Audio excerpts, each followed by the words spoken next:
और अब आपको बता दें कि मतदान के दौरान बंगाल में हिंसा और बवाल के बारे में, तो पश्चिम बंगाल में पहले चरण के मतदान में वोटिंग का रिकॉर्ड बना, लेकिन इसके साथ ही वहां चुनाव के दौरान हिंसा का दौर भी जारी रहा।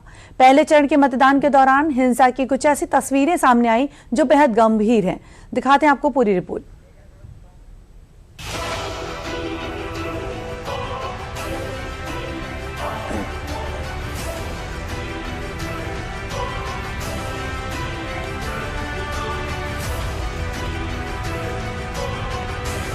लोकतंत्र के त्योहार में हिंसा की ये तस्वीरें बंगाल के दामन पर अराजकता के लगे दाग को और गहरा कर रही हैं। वोटिंग के दौरान हिंसा के लिए बंगाल का दामन सालों से दागदार ही रहा है और पहले फेज में वोटिंग के दौरान आई इन तस्वीरों ने बंगाल के माथे पर लगे चुनावी हिंसा के दाग को और गहरा कर दिया है।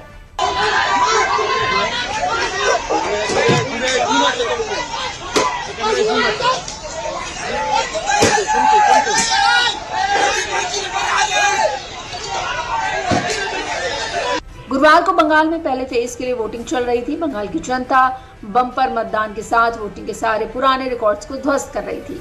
रिकॉर्ड तोड़ वोटिंग को आमतौर पर एंटी इनकम्बेंसी का नतीजा माना जाता है। लिहाजा पश्चिम बंगाल में जहां एक और भारी उत्साह के साथ बम्पर मतदान चल रहा था, वहीं दूसरी ओर उपद्रवियों ने राज्य के कई हिस्सों में हिंसा, झड़प और तोड़फोड़ की गंभीर घटनाओं को अंजाम देना शुरू कर दिया। पश्चिम बंगाल के मुर्शिदाबाद, कूच बिहार, सिलीगुड़ी और मालदा जैसे इलाकों से हिंसक झड़पों की इन तस्वीरों को देखा गया। मुर्शिदाबाद के नौदा में उस वक्त भारी तनाव फैल गया जब एजेयूपी प्रमुख और रेजीनगर से उम्मीदवार हुमायूं कबीर पर कथित तौर पर टीएमसी समर्थकों ने हमला कर दिया।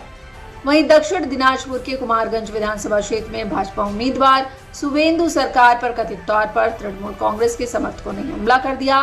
बंगाल के कई इलाकों में दिन भर झुटपुट हिंसा की घटनाओं को देखा गया। बीजेपी और एयूजेपी ने हिंसा का सीधा आरोप सत्ताधारी पार्टी टीएमसी पर मढ़ा है। पश्चिम बंगाल चुनाव में जो आशंका थी कि मतदान के समय, मतदान के पहले तृणमूल कांग्रेस के जो गुंडे हैं वो कभी भी अराजकता कर सकते हैं, आज वो आशंका सच साबित हुई। भारतीय जनता पार्टी ने लगातार भारत निर्वाचन आयोग को लिखित कंप्लेंट्स भी दिया है कि वहाँ कभी भी कोई अराजकता, बड़ी हिंसा हो सकती है। इनको जवाब पब्लिक देगी, आम आदमी देगी। इनको जो गुंडागिरी कर रहा है ना टीएमसी, उनको गुंडागिरी खत्म हो जाएगी 4 मई 2026। गुंडागिरी सारे शांत हो जाएगी। हालांकि इन सब के बावजूद बंगाल की जनता का उत्साह जरा भी कम नहीं पड़ा।